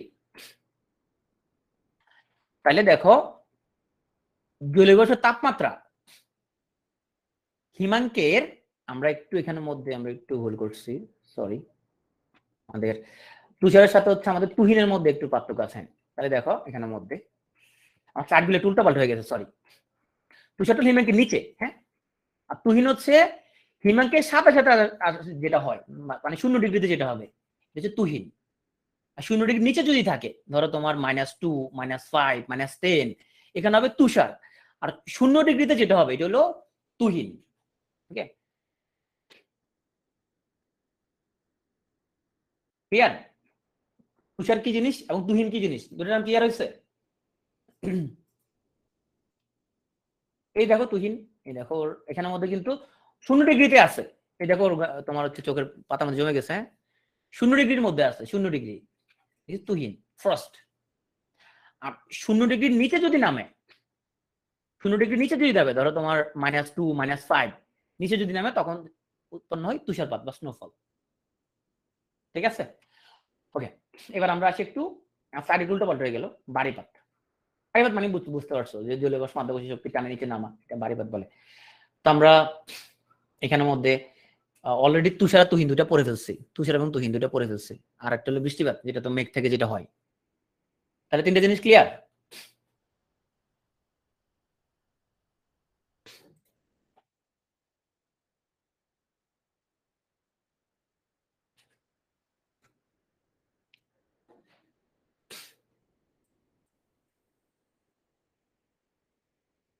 আমরা আসি এখন একটু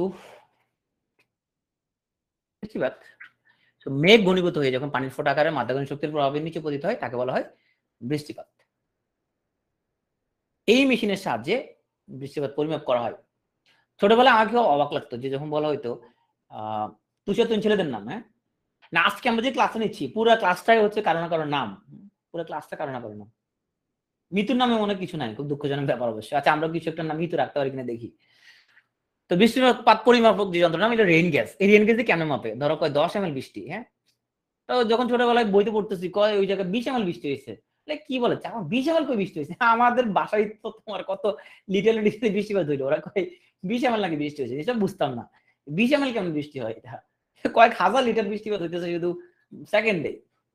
ব্যাপার হচ্ছে এরকম একটা তোমার টিউব, এটা কোন একটা স্থানে রেখে দেওয়া হয়, এটা আসলে টিউব, এটা একটা টেস্ট টিউবের মতো দেখতে। রেইন গস, এখানে কতটুকু পানি জমছে তারা বলে অতটুকু বৃষ্টিপাত হয়েছে। ধরো মহাখালী এলাকার মধ্যে কোন একটা এলাকা আমাদের ছাদের উপর রেখে দিলাম, তাহলে এখানে ধরো 30 ml জমলো এখানের মধ্যে, তখন বলা হবে মহাখালী এলাকার মধ্যে 30 ml বৃষ্টিপাত হয়েছে। বুঝতে পারছো? তাহলে আমরা 3 ধরনের আমরা এরকম পানি পড়লাম যেটা পতিত হয়। একটা হচ্ছে বৃষ্টিপাত, তারপরে একটা হচ্ছে তুহিন, একটা তুষার।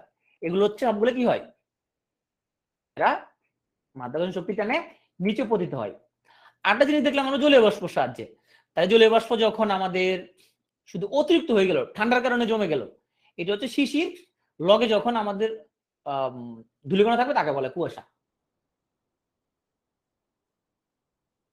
কাদের কাছে কি আর সবগুলো টার্মে বলো, বুঝতে পারছো? এই দুটো হচ্ছে জলীয় বাষ্প থেকে জাস্ট শিশির এবং কুয়াশা, মানে দুটার মধ্যে এখানের মধ্যে নতুন করে পতিত হচ্ছে না, এখানে আছে এখানের মধ্যে। তো ঠান্ডা হয়ে গেল, সেই জন্য হচ্ছে এখন আর সে তোমার কি হতে পারতেছে না, বাতাস ধারণ করতে পারতেছে না, জমে যাচ্ছে। এই জন্য বলা হয় ওকে শিশির, লগে ধূলি কণা হলে তাকে বলে কুয়াশা। আর বাড়িপাত হচ্ছে উপর থেকে পতিত হয় জলীয় বাষ্প। এরকম হচ্ছে তিনটা জিনিস, তুষার তুহিন বৃষ্টিপাত। সবকিছু ধোঁয়াশা এখনো বলে কি, তার মানে কারো ক্লিয়ার হয় না জিনিসটা, মানে সংজ্ঞাগুলো তোমার পরীক্ষা আসবে কিন্তু ক্লিয়ার হয় নাই। একটা হচ্ছে ধরো বাতাসের মধ্যে জলীয় বাষ্প আছে, উপর থেকে নামে নাই, এখানে আছে, বাতাসের মধ্যে আছে। এখন আমার তাপমাত্রা কমে গেছে, তার ফলে বাতাস জলীয় বাষ্প ধরে রাখতে পারতেছে না, সে জমে যাচ্ছে, তাকে বলা হয় শিশির। এই শিশিরের লগে ধুলি জমে, তারা বলে কুয়াশা। আর উপর থেকে পতিত হচ্ছে জলীয় বাষ্পটা মাধ্যাকর্ষণের টানে, তারা বলে বাড়িপাত। বাড়িপাত 3 ধরনের, তুষার, তুহিন আর বৃষ্টিপাত। তো আসো, বৃষ্টিপাত হচ্ছে যে আমাদের সুপেয় জলের সবচেয়ে বড় অংশ। বাংলাদেশে 70 থেকে 80% বৃষ্টি হয় জুন থেকে অক্টোবরে। এই কোশ্চেনটা দুইভাবে আসতে পারে, জুন থেকে অক্টোবরে কত পার্সেন্ট বৃষ্টিপাত হয়? 70 থেকে 80% আসতে পারে তোমার এখানের মধ্যে। বাড়িপাত আর বৃষ্টিপাত সেম বলতে, বৃষ্টিপাত হচ্ছে কাইন্ড অফ বাড়িপাত। বাড়িপাতের মধ্যে অনেকগুলো আছে, বাড়িপাত অনেকগুলো আছে, বৃষ্টিপাত, তারপরে তোমার হচ্ছে তুষার, তারপর তুহিন। তিনটাই আছে বৃষ্টিপাত বাড়িপাতের মধ্যে, ঠিক আছে নসীন, মানে তিনটাই বাড়িপাত। সো বৃষ্টির ধারা কি গণনা করা হয় মিলিমিটারে, আমরা একটু আগে যে মেশিন দেখালাম রেইন গেজ। এখন আসলে আমরা কয়েকটা লাইন পড়বো, তোমরা দেখছো অলরেডি যে পরীক্ষার জন্য কিন্তু কাল্পনিক রেখাগুলো অত্যন্ত ইম্পর্টেন্ট। আইসো মানে শব্দের অর্থ হলো একই, আইসো মিন্স একই, সেম। আইসোথার্ম মানে সেম তাপমাত্রা, তাহলে যে সকল স্থানে তাপমাত্রা সমান সে সকল স্থানের উপর দিয়ে যে রেখা কল্পনা করা হয় তাকে বলে আইসোথার্ম বা সমষ্ণ রেখা, রাইট, সমানভাবে উষ্ণ, সেগুলোকে বলে সমষ্ণ রেখা। আইসো হাইট, হাইট মানে কি, এই যে বৃষ্টি কতটুকু হইলো তাই না, ধরো 10 ml 20 ml 30 ml, হাইট মানে কি কত ml বৃষ্টিপাত হচ্ছে এখানের মধ্যে। তো যে সকল স্থানে সমবর্ষণ একই রকম বৃষ্টিপাত হয় তাকে বলা হয় আইসো হাইট রেখা। তাহলে প্রশ্ন আসতে পারে আইসো হাইট রেখা অবস্থিত স্থানগুলিতে একই রকম তাপমাত্রা, একই রকম বৃষ্টিপাত, তারপরে তোমার একই রকম ভূকম্পন, এরকম বিভিন্ন প্রশ্ন আসতে পারে। কোনটা হবে একই রকমের বৃষ্টিপাত। প্রশ্ন আসতে পারে আইসোথার্ম রেখা অবস্থিত এলাকাগুলিতে একই রকমের কি তাপ, একই রকম বায়ুচাপ, একই রকম বৃষ্টিপাত, কোনটা একই রকমের তাপমাত্রা। কি কি আর জিনিস আছে, আইসোপ্লেট, এখানের মধ্যে কোন উৎপন্ন দ্রব্য বা ঘটনা সমপরিমাণ যে রেখাটা আনা হয় সেটা। আইসোবাথ মানে সমুদ্রের গভীরতা কতটুকু, সমগভীরতা যে রেখাটা। আইসো চেইন, এটা হচ্ছে গড় শীতকালীন উষ্ণতা যেসব এলাকা সমান ওদের উপর দিয়ে টানা হয়। স্যালাইন মানে কি, স্যালাইন মানে হচ্ছে লবণাক্ততা তাই না, তার মানে যে সকল সামুদ্রিক এলাকায় একই রকমের স্যালাইন বা লবণাক্ত তাকে বলে আইসোলাইন, আইসো হেলাইন হবে এটা, আইসো হেলাইন একই লবণাক্ততা। আচ্ছা আইসো জিওথার্ম, এটা হলো ভূগর্ভস্থ ভিতরে, জিও মানে তো ভিতরে, তার মানে ভূমির ভিতরে ভূগর্ভস্থ সমষ্ণ রেখা। আইসো হেল, এটা হচ্ছে সম সূর্যালোক, যে সকল এলাকায় সমান সূর্যালোক পড়ে এগুলো বলো আইসো হেল। তাহলে সূর্যের আলো যদি পরে ওইখানে তোমার তো বুঝবে ব্যাপক গরম, মানে হেল হয়ে যাবে একদম, হ্যাঁ গরম হয়ে যাবে, হেল হয়ে যাবে, ওখান থেকে আসছে আইসো হেল। আর কি দুষ্টামি করে যদি বলে আই সোহেল, হ্যাঁ তাহলে তো সোহেল আবার এদিকে চলে আসবে, ও সোহেল আছে কিন্তু ওইদিকে আসছে, ওকে আমরা সোহেলকে ডাকতে পারি আই সোহেল। এই রেখাগুলো অত্যন্ত ইম্পর্টেন্ট, হ্যাঁ এগুলো একদম তোমার অনেকগুলো স্টার, আমরা স্টারগুলো দিয়ে দিব, সেখান থেকে আমরা একদম মুখস্থ করে ফেলতে হবে। মেঘ ভবিষ্যৎ থেকে সামান্য উচ্চতায় অসংখ্য জলকণার বরফ কণার বাতাসে যে ঘন সন্নিবিষ্ট যে অবস্থান তাকে বলা হয় মেঘ। মেঘ কেন সৃষ্টি হয়, পানির ঘূর্ণিভবন, এই জন্য মেঘ সৃষ্টি হয়। হ্যাঁ আর মেঘ বিভিন্ন কালারের হয়, সাদা মেঘ, হ্যাঁ কালো মেঘ, লাল মেঘ কি হয় কখনো, লাল মেঘ মনে হয় না, তাইলে লাল মেঘ হয়, হইতে পারে মাঝে মধ্যে দেখা যায় না একটু রকমের তোমার তোমার লালচে লালচে মেঘ দেখা যায় মাঝে মধ্যে, এটা ঘনত্বের পরিমাণের উপর নির্ভর করে মেঘের রঙের চেঞ্জ হয়। আর তোমার স্টুডেন্টের নাম মেঘ, ওকে। মেঘের শ্রেণীভেদ করেন ব্রিটিশ আবহাওয়াবিদ লুক ওয়ার্ড। মেঘা শিশির, আচ্ছা মেঘের মধ্যে জলীয় বাষ্প এবং বরফ কণা দুটোই থাকে, অনেক ঘন সন্নিবিষ্ট একটা অবস্থা। শিশির হচ্ছে বাতাসের মধ্যে জলীয় বাষ্প আছে, সেই জলীয় বাষ্পটা বাতাসে ধারণ করতে পারতেছে না, কারণ কি তাপমাত্রা কমে গেছে, তখন ভূপৃষ্ঠের মধ্যে জমে যাচ্ছে, ধরো ঘাসের উপরে জমতেছে, পাতার উপরে জমতেছে, তারা বলে শিশির, বুঝতে পারছো। ধরো আমি মাঠে গেলে দেখি ঘাসের উপরে জমে আছে শিশির, ওগুলো বাতাসে জলীয় বাষ্প ছিল, যে বাতাসে ধারণ করতে পারতেছে না এখন আর, কারণ বাতাসে তাপমাত্রা কমে গেছে। আমি একটু হলো ভূপৃষ্ঠ থেকে অনেক উপরে। এখন এই জিনিসটা আমাদের একদম মুখস্থ করে ফেলতে হবে যে মেঘের শ্রেণীবিন্যাসটা উচ্চতা অনুসারে। স্ট্র্যাটো বা নিচু মেঘ মানে যেটা 2 কিলোমিটার কম উচ্চতার মেঘ, দেখছো এটা পরীক্ষা আসছে, কিন্তু একটা পরীক্ষা যেটা আসছে, সুতরাং এটা অত্যন্ত গুরুত্বপূর্ণ। তারপরে আসো মাঝারি উচ্চতার যে মেঘ বলে অল্টো বা মাঝারি মেঘ 2 থেকে 6 কিলোমিটার, আর 6 কিলোমিটারের উপরে যদি থাকে তাকে বলা হয় সিরো বা উঁচু মেঘ। তারপর আমরা দেখি যে এটা উচ্চতা অনুসারে, আমরা দেখি এবার যে আকৃতি গঠন অনুসারে মেঘ কেমন হতে পারে। সিরাস মেঘ, সিরাস মানে হচ্ছে সাদা ও পাখির পালকের মতো, এখানে বরফ কণার উপস্থিতি বেশি। স্ট্র্যাটাস মেঘ মানে হচ্ছে এটা ধূসর বর্ণের, কালো কালো দেখতে, হ্যাঁ, এটা এই মেঘ জমলে গুড়ি গুড়ি বৃষ্টি হয়। আর কিউমুলাস মেঘ মানে হচ্ছে ভয়ঙ্কর, একদম ধরো যখন খুব দুর্যোগপূর্ণ আবহাওয়া, অস্থির আবহাওয়া, তখন কিউমুলাস মেঘ জমে। এ হচ্ছে সিরাস মেঘ, এটা হচ্ছে পাখির পালকের মতো, এটা সাদা কিন্তু এর বরফ কণার উপস্থিতি আছে অনেক। স্ট্র্যাটাস মেঘ, দেখো এটা ধূসর হয়ে গেছে, কালো হয়ে গেছে, তার মানে বোঝা যাচ্ছে এখন এটা জমলে গুড়ি গুড়ি বৃষ্টি হবে। আর এটা হচ্ছে কিউমুলাস মেঘ, এটা হচ্ছে সিলেট থেকে ছবিটা তোলা হয়েছে, এটা হলো জাওয়াদ আসতেছে এখানের মধ্যে।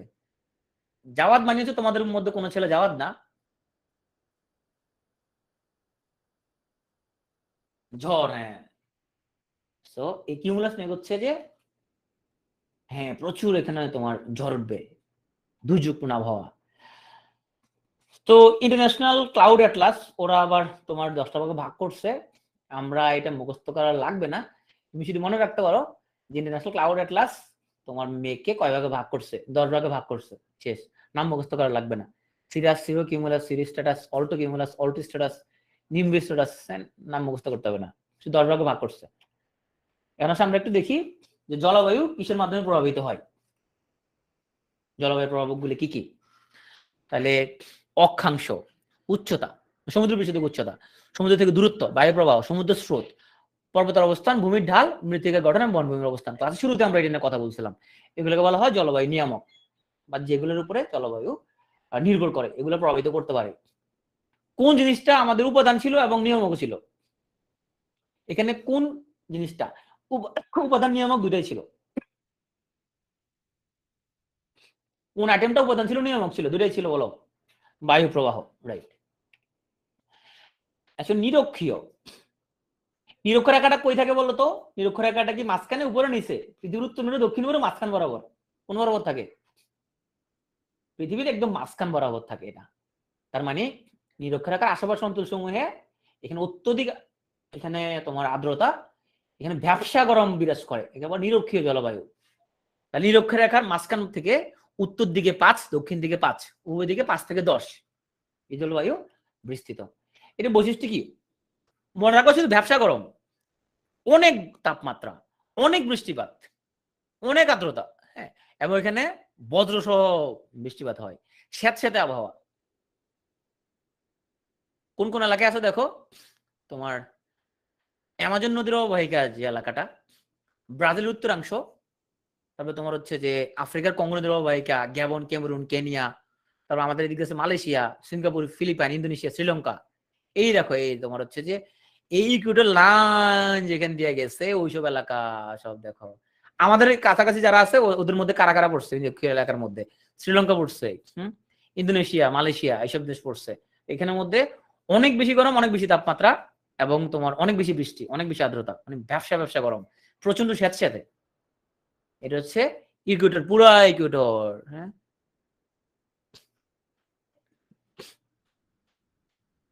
ভূমধ্য সাগরের জলবায়ু যেটা, তার মানে ভূমধ্য সাগরের আশেপাশে যে এলাকাটা, ওটা ভূমধ্য সাগরের জলবায়ু। তাহলে এখানে কি হয়? গ্রীষ্মকালে এখানে অনেক তাপমাত্রা হয়, শীতকালও বৃষ্টিপাত হয় এখানের মধ্যে, মেঘ মুক্ত নীল আকাশ, হ্যাঁ। এটা হচ্ছে তোমার দক্ষিণ ইউরোপের পর্তুগাল, স্পেন, ফ্রান্স, ইতালি এবং গ্রিস অংশে নিম্নচাপের কারণে বৃষ্টিপাত হয় এখানের মধ্যে, শীতকালে বৃষ্টি হয়। এই দেখো ভূমধ্যসাগর এলাকা, এই দেখো ভূমধ্যসাগর এলাকা, হ্যাঁ। তোমরা এরকম মাঝে মধ্যে পত্রিকার মধ্যে দেখছো না যে ভূমধ্যসাগর পাড়ি দিয়ে মানুষজন কই যেতে চায়? ইতালি যেতে চায়, হ্যাঁ। এই যে এখান থেকে পাড়ি দিয়ে কি, পাড়ি দিয়ে এখান দিয়ে ভাবে যে পাড়ি দিয়ে এখানে চলে যাবে, ইউরোপে চলে যাবে। অনেকেই এখানের মধ্যে নৌ দুর্ঘটনায় মারা যায়। অনেকে বাংলাদেশ থেকে তোমার ওরা তোমার হচ্ছে যে সিরিয়াতে যাচ্ছে, লিবিয়াতে যাচ্ছে, ভূমধ্যসাগর পাড়ি দিয়া এই যে টুকুস করে পাড়ি দিয়ে এখানে চলে আসতে পারবে। কিন্তু এটা পাড়ি দেওয়া কিন্তু এত সোজা না, এটা কিন্তু অনেক উত্তাল, কিন্তু অনেক ভয়ঙ্কর। দেখো ডাইরেক্ট আটলান্টিক এসে পড়ছে এখানের মধ্যে, তার মানে অনেক ভয়ঙ্কর। এবং এখানে তো কোস্ট গার্ডার আছে, এখানে ধরে ফেলবে কিন্তু। তো এই ভূমধ্যসাগর এই এলাকার যেটা আছে, এই এলাকাটা ইউরোপের যে এলাকাটা আছে, এখানের মধ্যে মূলত সুনামগঞ্জ করে মারা গেছে। আচ্ছা, এটা হচ্ছে ভূমধ্যসাগর জলবায়ু বৈশিষ্ট্য এখানের মধ্যে, যে Portugal, Spain, France, Italy, Greece, এইসব এলাকা। তাহলে বলো তো ব্রাজিল যেটা, ওটা কোন আমাদের ক্লাইমেট এলাকায় পড়ছে? ব্রাজিলটা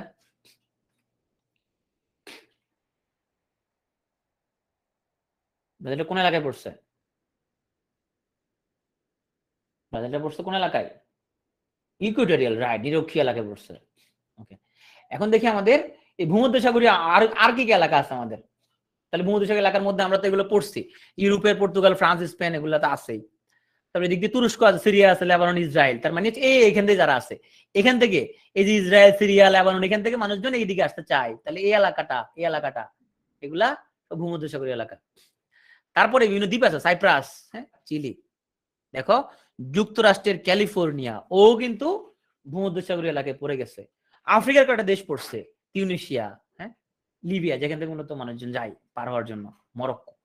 এই ভূমধ্যসাগরীয় এলাকাটা তোমার ওর যে আশেপাশে এলাকাটা ধরে ক্যালিফোর্নিয়া পড়ে গেছে, এখানের মধ্যে ক্যালিফোর্নিয়া পড়ছে, এটাকে বলা হয় ভূমধ্যসাগরীয় জলবায়ু। এখন হচ্ছে আমরা আমাদের দিকে চলে আসি একটু মৌসুমী। মৌসুমী অর্থ হচ্ছে ঋতু, ঋতু পরিবর্তনের সাথে যে দিক পরিবর্তন হয় এই জন্য মৌসুমী বায়ু বলা হয়। আর এই জলবায়ুকে বলা হয় মৌসুমী জলবায়ু। এখানে কি হয় যে আর্দ্র গ্রীষ্মকাল এবং এখানে শীতকাল, সারা বছর প্রচন্ড উত্তাপ অনুভূত হয়। বাংলাদেশে কয় ঋতু বলতো? বাংলাদেশের ঋতু কয়টা জানো? ঋতু কয়টা বাংলাদেশে?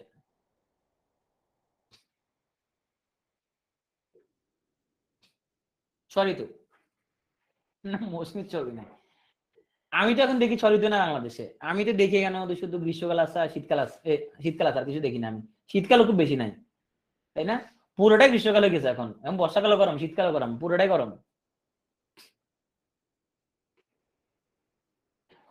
তো দেখো ক্যারিবিয়ান সাগর এবং মেক্সিকো উপসাগর এলাকার এখানের মধ্যে গ্রীষ্মকালে 21 থেকে 32 ডিগ্রি টেম্পারেচার থাকে, শীতকালও অনেক, 11 থেকে 22। এটা হচ্ছে মৌসুমী জলবায়ু। তাহলে এখানে জানুয়ারিতে অনেক শীত আর জুলাই মাসে অনেক বেশি গরম, এবং গ্রীষ্মকালে মেনলি বৃষ্টিপাত গুলো হয়।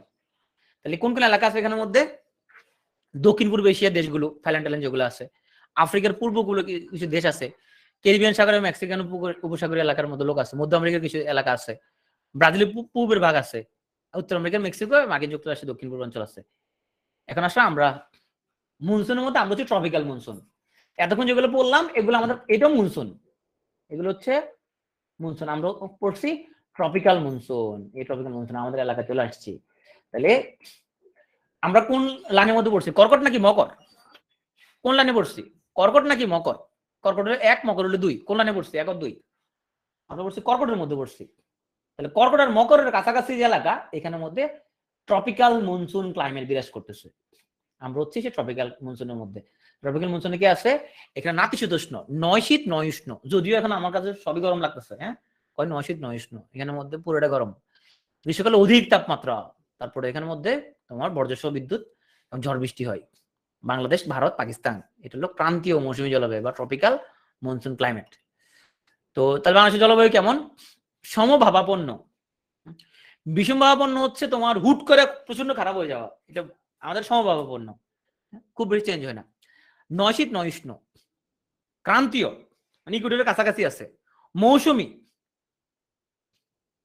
আবার ট্রপিক্যাল। হ্যাঁ, আমাদের যে মানে তোমার পরীক্ষা বিভিন্ন আসতে পারে, নিচের কোনটি বাংলাদেশ জলবায়ুর বৈশিষ্ট্য, তাহলে যে কোনো একটা অপশন থাকবে তোমার, অথবা আসতে পারে নিচের কোনটি বাংলাদেশের জলবায়ুর বৈশিষ্ট্য নয়, তাহলে এখানে এইগুলো থেকে বাইরে থাকলে সেটা নয়।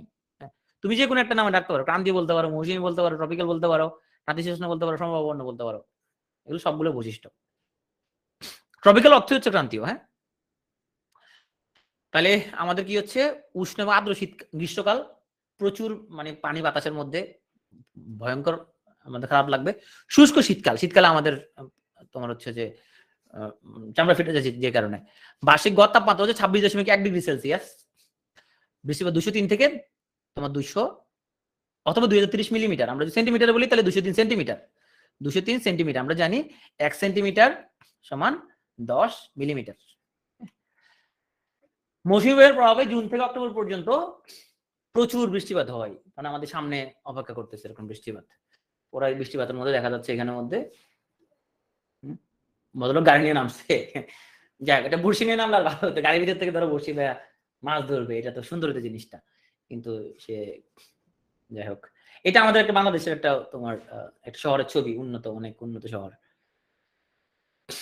তাহলে মার্চ থেকে মে মাস পর্যন্ত বৃষ্টিপাত হয় সবচেয়ে কম 4 থেকে 5% মাত্র।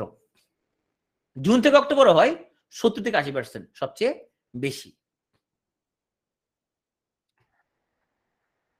সবচেয়ে বেশি বৃষ্টিপাত হয় লাগাবে সিলেটের লালখানে, বছরে গড় 6400 মিলিমিটার, মানে 640 সেন্টিমিটার। আর জেলা হিসেবে বেশি বৃষ্টিপাত হয় সুনামগঞ্জে, মানে এনিদের এলাকার মধ্যে। তাহলে তোমরা এনিদের এলাকা যদি যাও, মোটামুটি ওখানে প্রচুর তোমরা বৃষ্টি, যে কোনো সময় বৃষ্টি দেখা পাবা। কি বলে এনি? আমাদের এখানে প্রচুর বৃষ্টিপাত হয় না? রোজ বৃষ্টি হয় ওদের এখানে, গড়ে 5300 মিলিমিটার জেলা হিসেবে। মানে স্পেসিফিক প্লেস বললে ওটা লালখানে। আমি যখন সিলেটে ছিলাম দেখলাম প্রতিদিন রাতে একবার বৃষ্টি হয় এখানের মধ্যে, প্রতিদিন, কোনো মিস নাই। আর যদি অঞ্চল যদি চিন্তা করো, তাহলে সুরমা উপত্যকা অঞ্চল, এটা অঞ্চল যদি বলি আমরা। আর যদি উত্তর পূর্ব দক্ষিণ এবং যদি চিন্তা করো, তাহলে পূর্বাঞ্চল। সিলেট তো পূর্বাঞ্চল এই মধ্যে পড়ছে। আমরা যদি মাঝখান দিয়ে ভাগ করে ফেলি, উত্তর মানে পূর্ব পশ্চিম ভাগ করি, তাহলে পূর্ব ভাগে বেশি বৃষ্টি হয়। এখন আসো সবচেয়ে কম বৃষ্টিপাত পশ্চিম ভাগে, লাবুরা যে এলাকায় থাকে আর কি, লাবুদের এলাকাতে বৃষ্টিপাত খুব কম। কি বল লাবু, কম না তোমাদের এখানে বৃষ্টিপাত?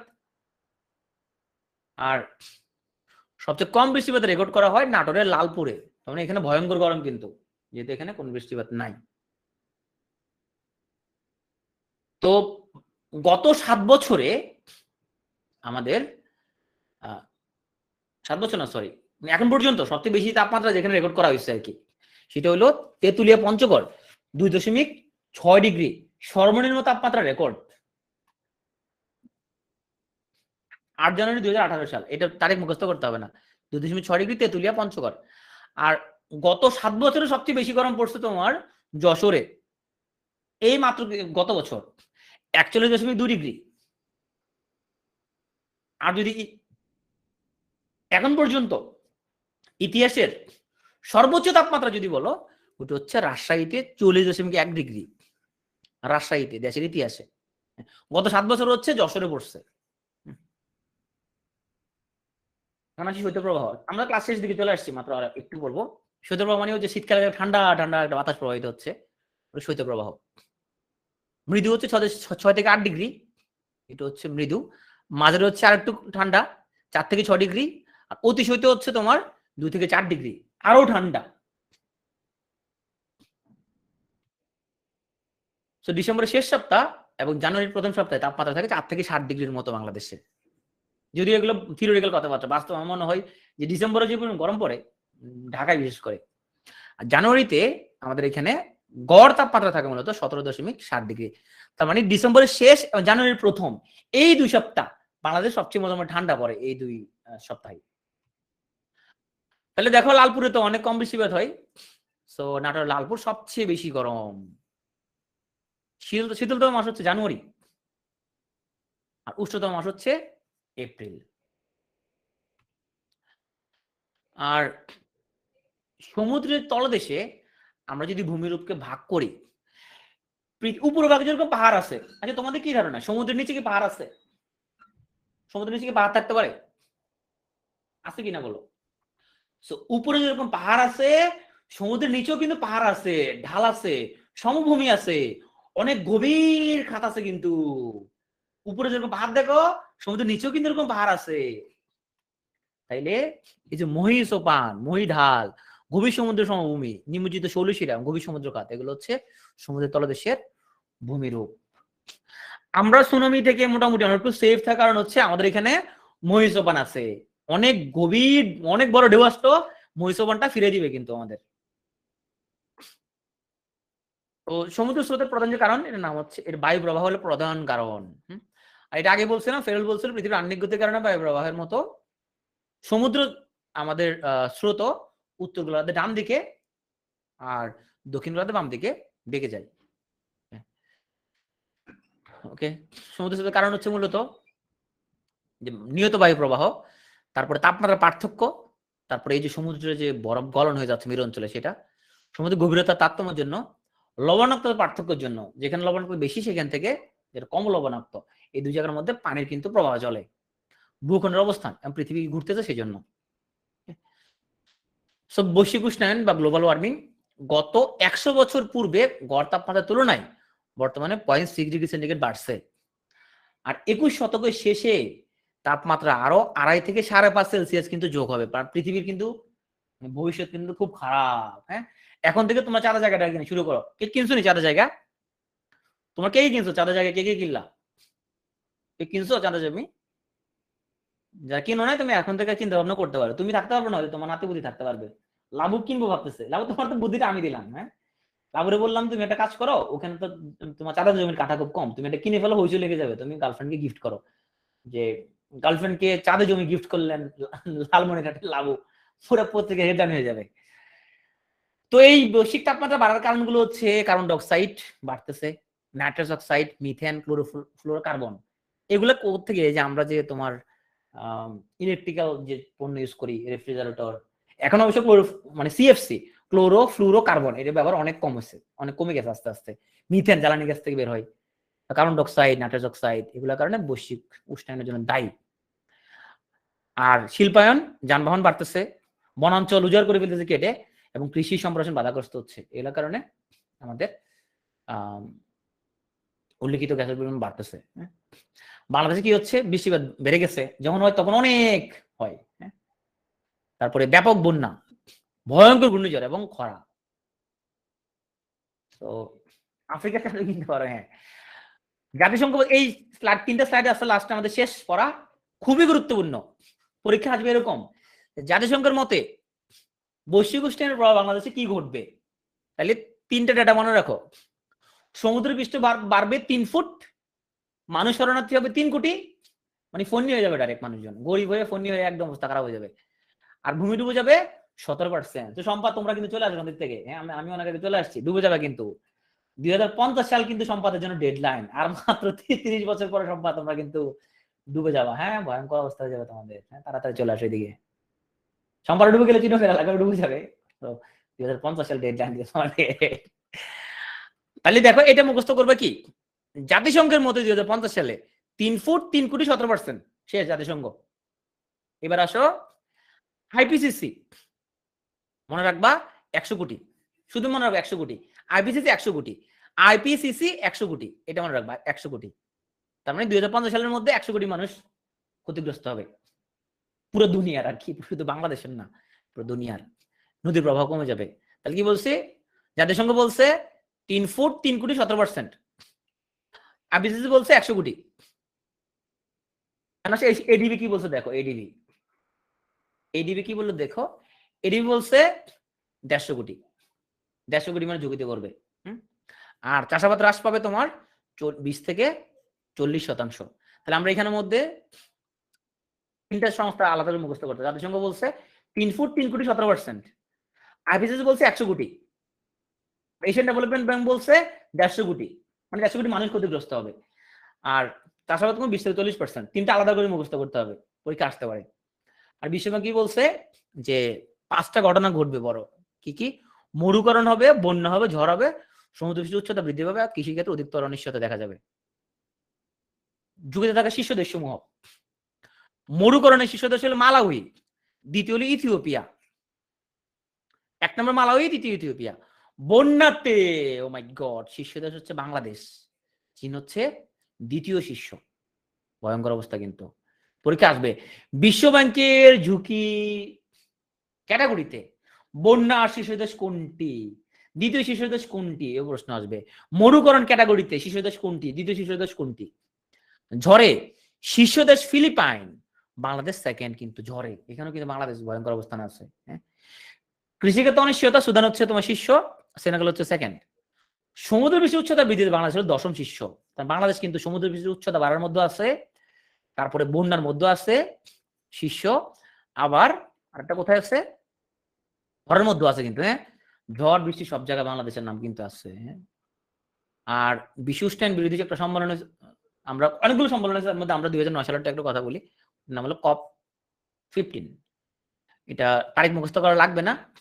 193টা দেশ অংশগ্রহণ করে, 189টা দেশ স্বাক্ষর করে, 3 পৃষ্ঠা। এটা ওরা কি বলছে? তাপমাত্রা বৃদ্ধি 2 ডিগ্রির মধ্যে রাখবে। 3000 কোটি টাকা তহবিল করবে, আমাদেরকে কিছু কিছু দিবে, যেহেতু আমরা ক্ষতিগ্রস্ত হইতেছি বেশি।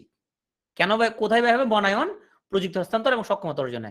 অর্থ পাবো আমরা, আমাদের পাশাপাশি ভারত, চীন, ব্রাজিলের মতো উন্নয়নশীল দেশগুলো পাবে। তার মানে বুঝলাম আমরা একটা দেশ ব্রাজিল, এটা কিন্তু আসলে গরিব, তাই না? আর্জেন্টিনা অনেক ধনী, কি বলো? সঠিক না কথাটা? ব্রাজিলের নাম আছে কিন্তু এখানে মতো, ওরা পাবে এরকম। হ্যাঁ, আর্জেন্টিনা এই ধরনের টাকা পয়সা নেয় না, কিন্তু ওরা অনেক ক্লাস, অনেক বুঝতে হবে, তাই না? কারণ ওরা 2022 সালে বিশ্বকাপ কিন্তু জিতবে, তোমরা এটা মনে রাখো কিন্তু। হ্যাঁ, ওরা বিশ্বকাপ জিতবে, মনে রাখো।